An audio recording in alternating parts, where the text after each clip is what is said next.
Siyempre, pag-uusapan natin yung insertion dito, mga kababayan, na 142 billion nitong si Senate President Cheese Escudero.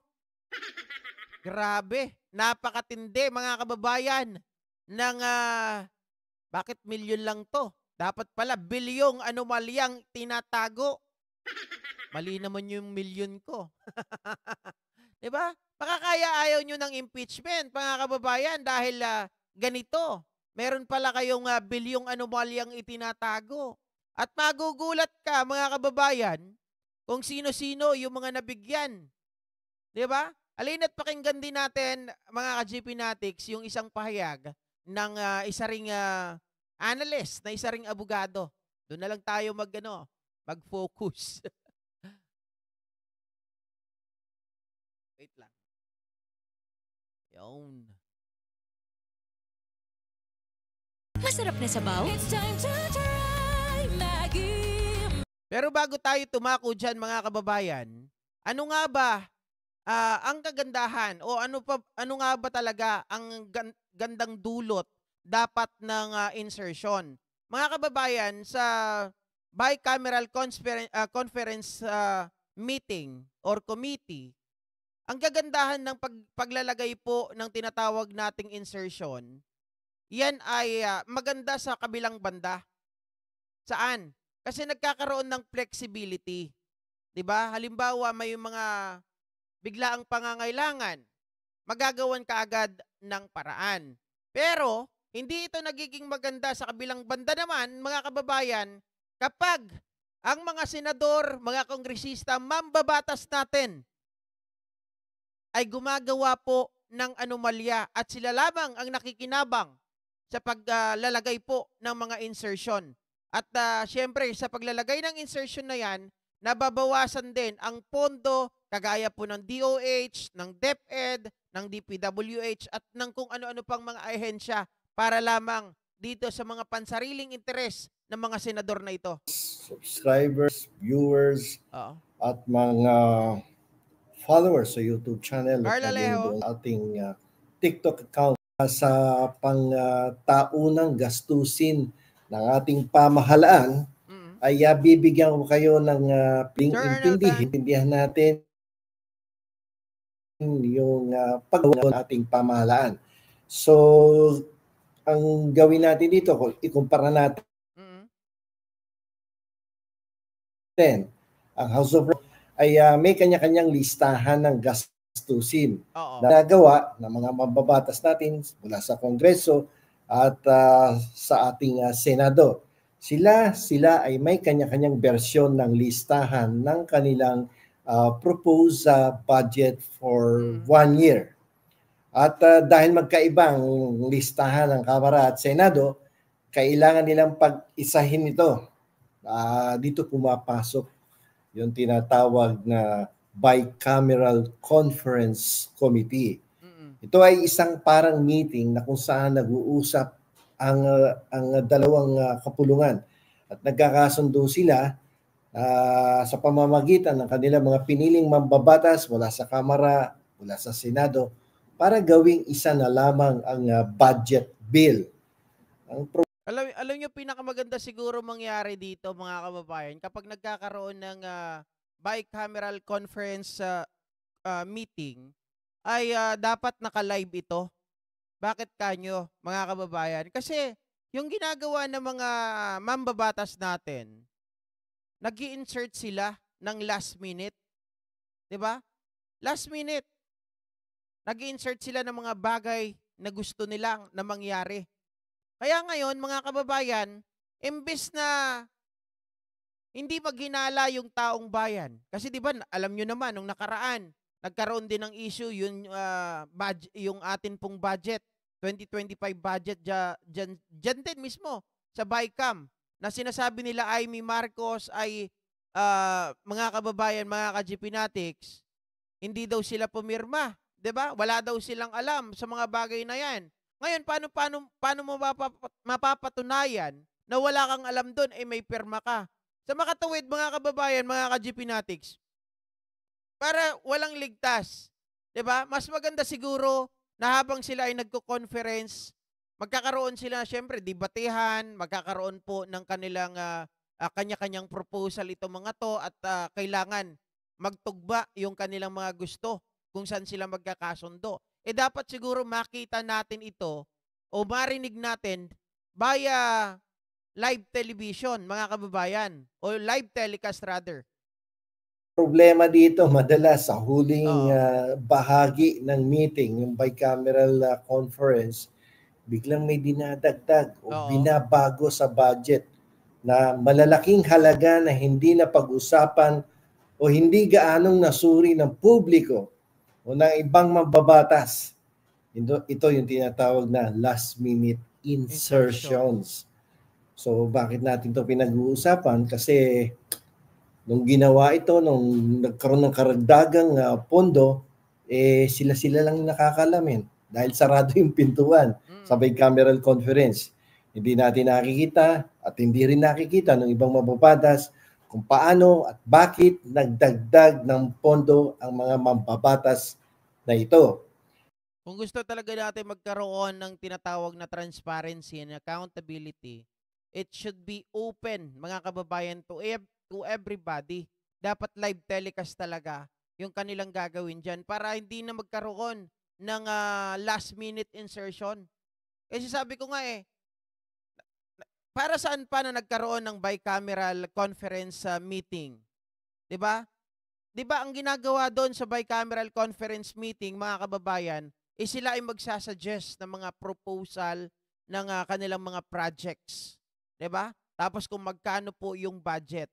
Mga kababayan, doon sinusuri ng bawat isa kung tama ba, sapat ba, or sobra ba yung hinihinging budget sa mga proyekto na yan. Kagaya ng mga tinatawag po natin na infrastructure, ganun din sa flood project, mga kababayan, yung mga bagay na yon. Bakit biglang-bigla? Kumbaga, doon kasi nabubusisi. Tapos ka na magbusisi, nagbigay na ng mga budget, nakarampatang budget sa bawat proyekto na pinag-usapan, biglang magkakaroon ng last minute insertion. Sa last minute insertion, hindi naman yan napag-usapan, hindi yan napagdebatihan, hindi yan napagkasunduan. Ginagawa lang yan basta-basta ng mga leader, mga kababayan, na may gusto or may sariling vested interest. Lumalabas, no, kadalasan na mga pondong idinagdag ay napupunta sa mga proyekto sa lugar ng mga kaalyado. Yung mga kakampi ng Senate President, kakampi diba, ng Speaker of the House na naging kanilang kasakasama sa pagdagdag ng pondo na ito. O kaya may mga proyekto na hindi masyadong mahalaga pero ayun, dinadagdagan nila ng malaki na pondo yung mga proyekto na kadalasan questionable yan questionable talaga. At tayo nga dito sa politico.com ay sinabi nila na si Senate President Chis Escudero at ang kanyang mga kasamahan sa Senado ay nagdagdag umano ng 142.7 billion budget para sa 2025. At laki. Ito po ay hindi na pag-usapan ng karamihan ng mga miyembro ng Senado kasi may pinipili lang miyembro sa bicameral conference lang yan committee hearing. So, itong mga pondo na to, madalas napupunta to sa mga proyekto sa infrastruktura, may gagawing kalsada. Actually, okay lang mga kababayan kung ito talaga ay mapupunta sa kanilang mga proposed project. Pero kung ito ay napupunta lamang sa kanilang packet, sabi ni Manuel Sumang, ayun ang hindi maganda. Mga kababayan, mga ka-JPNatic. At saka it seems like to me, nung binasa ko po yung article na ito ng politico.com, 12.08 billion kay Villanueva, tapos kay Escudero ay magkano rin, mga kababayan, sa Mindoro, Batangas, Davao, Misamis, Quezon, Cavite, Valenzuela, Cebu.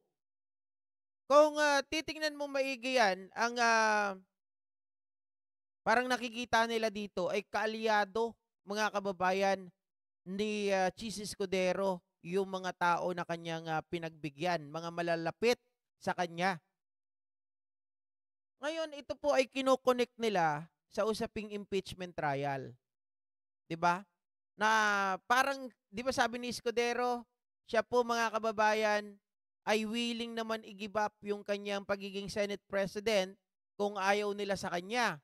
Pero sa nangyayari ngayon, dahil mayroong pera, budget na bilyon-bilyon, 142 point something billion, talagang sigurado mga kababayan, kahit ayaw sa iyo ng tao, 'di ba, mapapa-oo.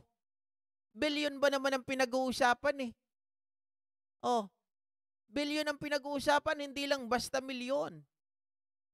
Kumbaga mga kababayan, sabihin nyo na ang lahat, pero kaya talagang bilhin ng pera ang prinsipyo ng isang tao. 'Di ba? Uso naman yan eh. Uso yan doon sa mga politiko na walang paninindigan. O kita nyo ito mga kababayan, mga ka-GP Natics, may anomalya dito sa insertion nila, last minute insertion. Parang walang pinagkaiba yan dito po sa problema ni Sara Duterte sa impeachment trial. Yan ang pinag-uusapan, accountability, transparency, 'di ba? Kaya gusto po mangyari ma-impeach or magkaroon ng impeachment trial ni Sara Duterte. Tapos itong mga senador, pinipigilan nila. Lumalabas mga kababayan na itong mga ito gusto manatili sa pwesto. Sabi ko nga, dapat gawin nyo na lang legal ang pagnanakaw para hindi na kayo iimbestigahan. Matik na yon, hindi na kayo kukwestiyonin ng taong bayan. May gagawing tulay, yung flood control na yan ay mga kadalasan na itatag yan sa red flags o mga senyales na posibleng magkaroon ng problema dyan. So sinasabi doon sa balita na ang mga proyekto raw na ito ay ang nakikinabang lamang ay yung mga kaalyado at doon sa mga lugar ng mga kakampi niya sa Senado o sa Kongreso, mga kakampi sa Kongreso. So ang problema kasi dito yung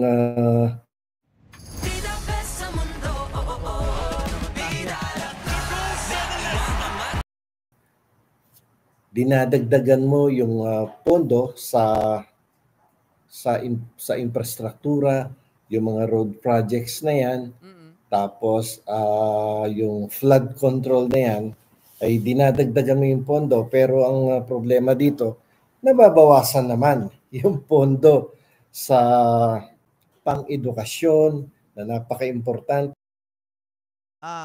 Ito magandang tanong. Sabi ni Brenda Barton, GP, tanong lang, before disbursing fund, dapat may project proposal muna. Mga ka-GP Natics, kahit na may budget proposal, nagagawan po yan ng paraan eh. 'Di ba? Diyan nagkakaroon ng corruption. Remember mga kababayan, kahit yung mga kongresista natin, mga ibang mga babatas, bakit sila kumukuha ng mga projects? Bakit gustong-gusto nila? 'Di ba? Hindi lang congressman pati mga senador. Bakit gustong-gusto nila na kumuha ng mga projects? Kayo na bahalang sumagot diyan. 'Di ba? Hindi dahil gusto nila. Yung 'di ba, tingnan niyo si Pulong Duterte, mga kababayan. Best example siguro para hindi tayo mapunta sa iba. Baka mamaya mapangalanan ko yung ibang tao makasuhan tayo. Tingnan niyo si Pulong Duterte. 'Di ba? Anong kanyang propose na project? 'Di ba? Flood control project or ano pa? Marami pang iba. Kaya binigyan ng 51 billion. Pero anong nangyari? Kasi nandoon ng corruption eh. Pag naibaba na yan, mga kababayan, yung mga kaalyado nila, bahala na sila dyan. Pwede kasing sa kontraktor, doon pababain, di ba? Hindi natin alam kung saan banda, pero sigurado tayo na merong nangyayari dyan na napupunta sa kanilang mga sariling bulsa. Di ba? Minsan, yung standard nawawala. Tinitipid para kailangan may sariling bulsa mapunta Kung minsan naman ang nangyayari, yung contractor ay kasabwat nila. 'Di ba? Minsan hindi na dumadaan sa bidding.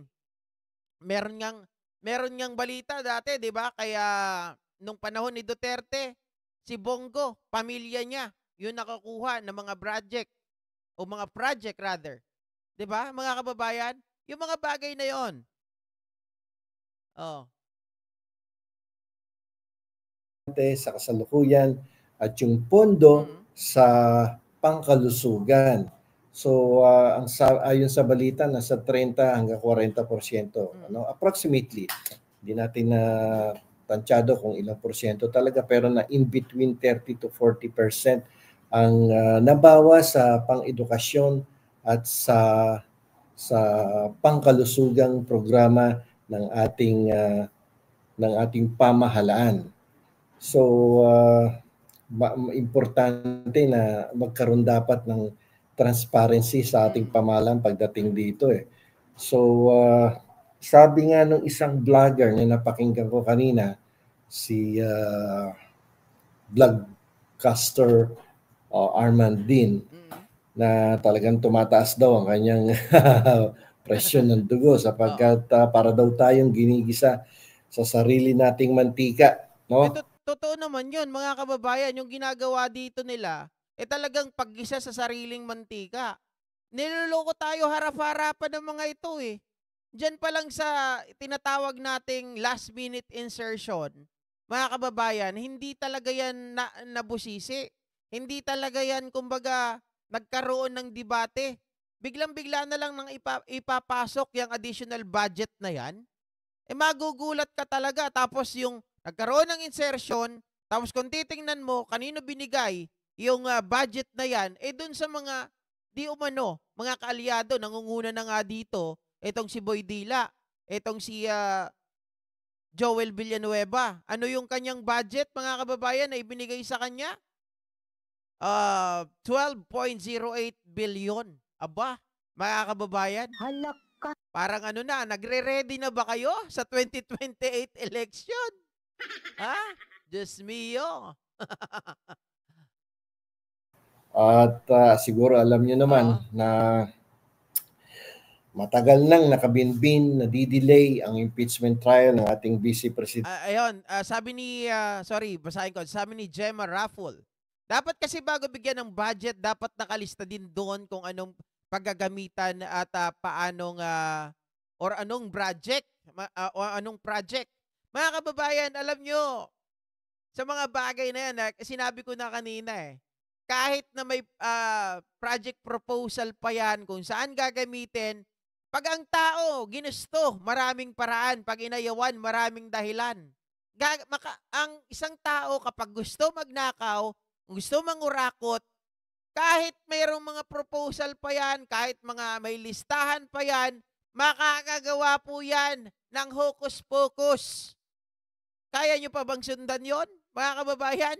Naku po, sigurado hindi. Halaka. Di ba? Lalong-lalo na, bakit mo sinabi, JP, na hindi? Kung kaalyado mo yung mga nakaupo, kagaya po ng nangyayari dito kay Sara Duterte, parang sabi nila, dismiss yung impeachment trial outright. Di ba? Gusto nila agad-agad i-dismiss yung kaso, i-dismiss yung impeachment trial. Parang sinabi nila, pag kaalyado ka, ligtas ka. Kapag hindi ka kaalyado, kulong ka. Halaka. Yun ang nangyayari. Pag kaalyado mo lahat yan, mga kababayan, wala na maging accountable. Di ba? Wala nang mapaparusahan. Kasi namamanipula na nila lahat Di ba? Napipigilan nila yung pwedeng mangyari na ikaw ay maparusahan, ikaw ay mapanagot sa mga pagnanakaw. O anomalya. Dapat simula pa nung Pebrero ay naumpisa na to, pero hanggang ngayon ay wala pang katiyakan kung kailan talaga mag-proceed ang impeachment trial laban sa ating Vice Presidente. Kita nyo? Yan yung sinasabi ko kanina, Jackie Hulog, di ba? Yung may mga project dyan, may mga kontraktor, nakasabwat ng mga tao, di ba, na nag-i-insert, mga kababayan. Ayaw kong pangalanan kasi syempre, pero Yan po ang realidad. Minsan, yung mga kontraktor, sila po ay contact din mismo ng mga corrupt na opisyal. 'Di ba? O pag tinipid, syempre, mga kababayan, ano mangyayari doon? Kapag tinipid kasi yan, malaki yung maibubulsa. Pag tinipid, mga kababayan, syempre, madaling masira. Pag nasira yan, another proposal, ito, renovation. Hindi maubos-ubusan ng project. Halak ka. Ito pang isang example, mga kababayan, mga ka-GPnatics. Naaalala nyo, sino dito yung may mga lugar, Ma'am Maria Palisok? May mga lugar sa inyo, sabihin natin, kung kahit sino dyan, pwede kayong magsabi, nakakita ba kayo ng lugar, daanan, kalsada, na maayos? As in, totally maayos. Tapos makakita kayo sa lugar ninyo, meron doon lubak-lubak. Pero yung maayos na lugar, kapag malapit na ang eleksyon, mga kababayan, or sabihin natin, kahit hindi malapit yung eleksyon, 'di ba? Ang gagawin nila dyan, sisirain. Sisirain, ididrill yung mga kalsada. Na alam mo naman maayos, matino. Bakit? Nandun din ang corruption eh. Kasi another project, mga kababayan. 'Di ba? Sabi ng iba dyan, hindi GP, sabi kasi sabi nung iba, na meron daw expiration yung mga lugar na yan. Kalukuhan, mga kababayan. Kung gagastos ka na lang din, 'di ba, ng isang project mo, syempre, ang gagawin mo, yung pinakamatibay na or yung sapat na tibay, dahil may budget ka naman, yun dapat ang gawin. Bakit ka gagawa o kukuha ng isang project na may expiration, yung mga materyales mo na kapag naging 2 taon, kailangan na itong palitan para hindi makapirwisyo, ganon, di mas malaki yung budget, mas malaki po yung pera na magagastos. Mas maganda siguro, isahan na lang, gastosan mo ng pagkalaki-laki, di ba? Tapos, ito ay pangmatagalan. Let's say, for example, mga 10 years. Hindi yung kada eleksyon na lang, 3 taon, 2 taon ata. Merong mga binabakbak na mga daan, nakita mo namang ang titino.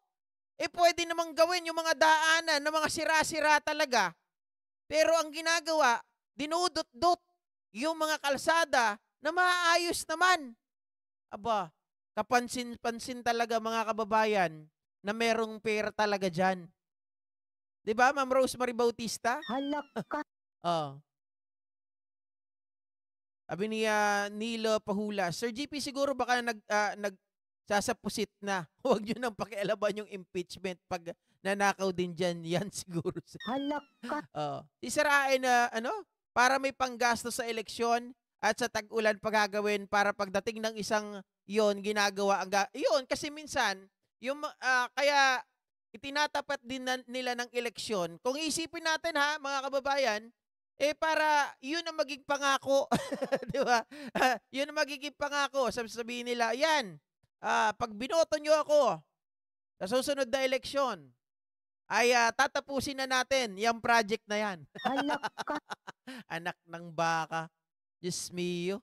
Kaya pag nadadaan ako o kaya nakakatagpo ako ng lugar na ganyan, tinatawanan ko na lang, sasabihin ko na lang, may pera na naman sa kalsada. So, pero nakikita naman natin ngayon, para tuloy nagkakaroon ng hinala, ang ilan na ang ating Senate President ay parang binigyan ng pabor ang mga senador na kaalyado niya, no? Para suportahan ang kanyang mga aksyon diyan sa mataas na kapulungan.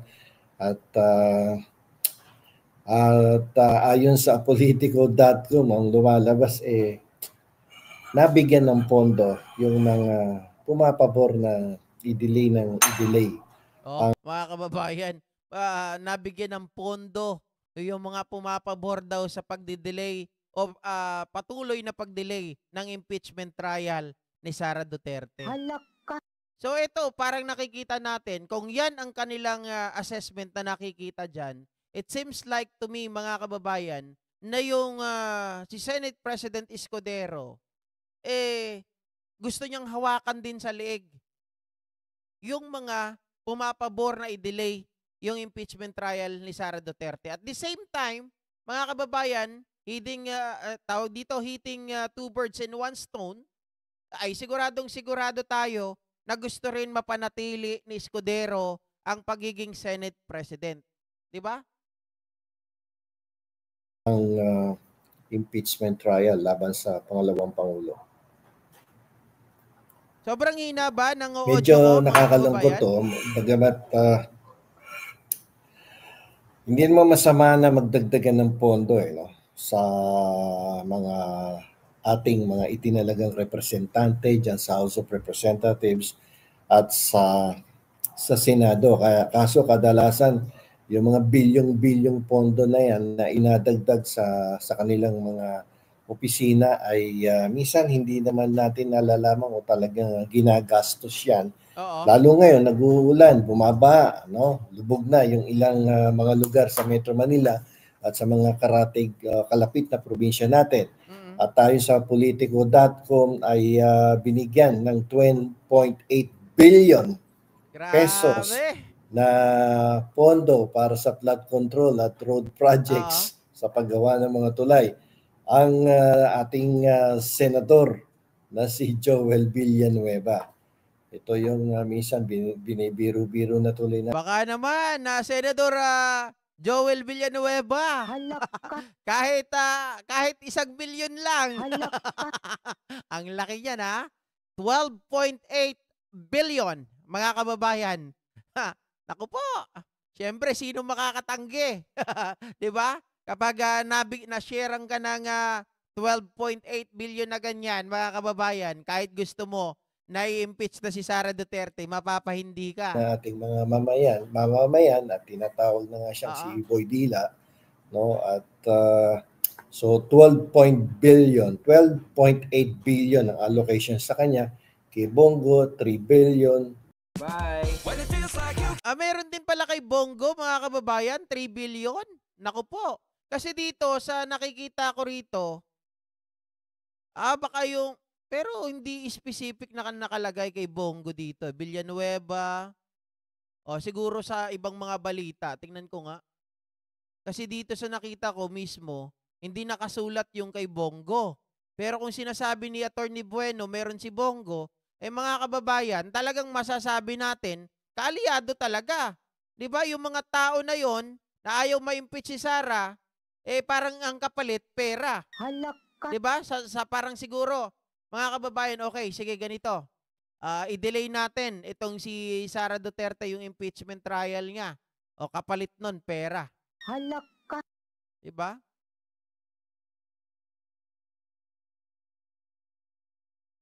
Which is nasa 9.1 billion pesos, ang napunta sa kanilang mga pondo. So, yung 142 billion na pinaghahati-hatian nila yan. No? So, ang question dito, sino kaya magbibigay ng protection sa ating taong bayan sa pagbabantay ng pondo ng ating pamahalaan ngayon? Sana naman makita to ng ating iginagalang na senador na si Senator Ping Lacson. Ayan, sana naman ay bantayan niyang mabuti na itong ating pondo, ang ating dugot pawis, no, sa pamamagitan ng ating mga kontribusyon sa taxes, no, sa ating pamahalaan, ay mabuntayan ng mabuti na ito ay dapat gastusin sa mabuting paraan at hindi mapunta sa bulsa ng iilang mga mambabatas na ating inihalal at binigyan ng ating tiwala upang pamahalaan kung paano gagastusin ang pondo ng bayan at para mapakinabangan ng ating mga mamamayan. Sana nga, mga kababayan, no, yung mga bago, yung mga incoming senators o yung mga bagong halal na senador, yung mga nagbabalik kagaya po ni Tito Soto, nitong si Ping Lacson, mga kababayan, ay talaga pong matutukan nila ito. At sana, mga ka-GP Natics, ay hindi po sila mabit-bit ng mga, kasi majority yan, super majority nga daw mga kababayan eh. 'Di ba? That include rather yung mga Duterte Black sa pangunguna nila Bato, nila Bongo, Robin Padilla, kasama sila Aimee at iba pang mga senador na kaalyado nila. Ngayon, mga kababayan, siyempre ang labanan kasi diyan sa Senado talagang number games. 'Di ba? Pag kokonti ka, malamang sa malamang kung hindi ka mapunta sa minority, mapupunta ka pa sa sarili mong 'di ba? Parang independent ka, mga kababayan. Pero sana wag silang magpatinag. Kahit na anong mangyari, ay wag silang pumayag na magkaganito at masira po ang institusyon ng Senado. Dahil nakikita natin ngayon, nagiging pangit na ang imahe ng Senado. Hindi kagaya po nung panahon ng magagaling talaga. 'Di ba? Nung panahon nila Miriam, nung panahon po nila Joker Arroyo, nung talagang masasabi po natin nila Maceda, mga kababayan, na magagaling talaga, na hindi po basta-basta, hindi kagaya ng mga bagong pasok ng mga artista, gusto pang dagdagan nung nakaraan, na parang gusto nilang mangyari, mga kababayan, ay dyan sila mag-training, dyan sila mag-practice. 'Di ba? Mag-OJT muna na hindi naman nila naiintindihan ang kanilang ang mga batas. Ultimo, mga kababayan, yung parliamentary procedure ay hindi nga ma-perfect itong si Robin Padilla. Ang alam lang sabihin, I move. Tapos yung I move, gusto pang Tagalogin. Halak Hirap na hirap tuloy, mga kababayan. Sa pagyayabang na gusto niya parang sabihin, Pilipino ako, sa sobrang ganon, wala na mali-mali na, hindi na masundan yung parliamentary procedure. Kung ipipilit mo na magtagalog dyan, di wag ka sanang pumasok sa institusyon ng pagiging senador. 'Di ba? Alam naman natin, mga kababayan, yung marami dyan, mas sanay po magsalita sa wikang Ingles. 'Di ba? Sila ay bulol sa wikang Tagalog. Oh, tapos gustuhin mo, lahat ng sasabihin nila, ita-translate mo. Aba, mahirap yun. 'Di ba? Lucy Rivera, thank you so much po. Good morning dyan sa inyo ha. Naimbag nga aldaw, kada kayo amin dita Bangar, La Union. Alam nyo, medyo nakakabahala to eh. No? The people are shouting, no, na dapat bilisan ang impeachment trial. Pero lumalabas pag ganito naman na makikita mo na parang may kulay ng korupsyon na. Hindi naman natin sinasabing mga korap sila, pero nagkakaroon tuloy ng hinalang ating mga kababayan na sila yung nagkakampihan. Tama naman, 'di ba? Hindi natin sila pinagbibintangan, pero nakikita po na nagre-reflect sa kanilang mga kilos. Nagkakaroon ng kulay ng korupsyon. Biruin mo, susunod doon sa isang incumbent Senate President at ayon sa Politico.com nga ay nakatanggap ng mga last minute budget ang ilang mga senador, no, kaalyado ng incumbent Senate President. Sana naman hindi totoo to, no? Itong nabasa natin sa Politico.com, sana walang katotohanan. Sana nagkamali lamang sila sa kanilang ibinalita. Pero kung ito ay may katotohanan, makikita niyo yan, i-search niyo Politico.com.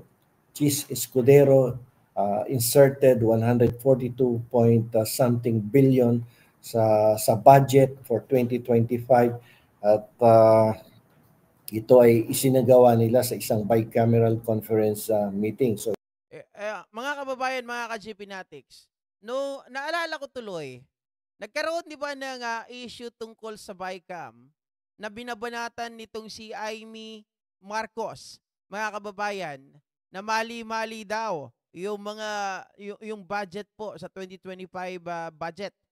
'Di ba? Binabanatan niya yung kanyang kapatid at ito daw ay minamanipula, mga kababayan, ng Kongreso. Ngayon, nagkaroon ng problema. Pumutok ang issue ni Chis Escudero. 'Di ba? Masagana talaga. Talagang hitik na hitik sa ham itong si Chis, mga kababayan. Ang tanong, ito kayang si Aimee Marcos or si Amy Duterte, magsasalita kaya mga kababayan laban dito kay Chis Escudero at doon sa mga taong nakatanggap po ng pondo na nanggaling po sa kanya, na nanggaling din mismo sa last minute insertion na 142 billion. Yan ang gusto kong antayin eh.